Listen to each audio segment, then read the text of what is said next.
Relax. Alam ko naman kung anong sasabihin mo eh. That you're married, you have your own family. Trixie, may pamilya na ako. Mahal ko sila. Oo, marami mga pagsubok na dumating sa buhay namin pero sigurado ako ma-overcome namin yun. Yan. Yan yung reason kung bakit hindi kita makalimutan, Marco. You're so sweet, loving, loyal.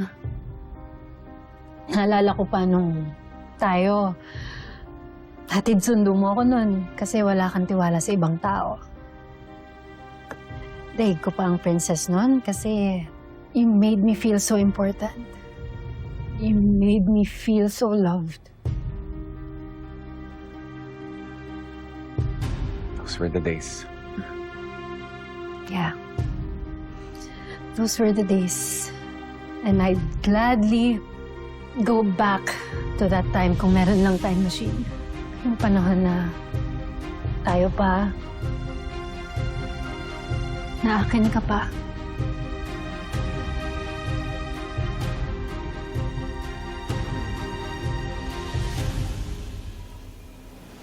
Tita, let's go home na. Gusto ko na umuwi. Tuturuan ko muna ng leksyon yung bully mo. Kaya pala ayaw mo nang pumasok dahil may umaaway sa'yo. Siya rin ba yung kumuha ng homework mo na family tree?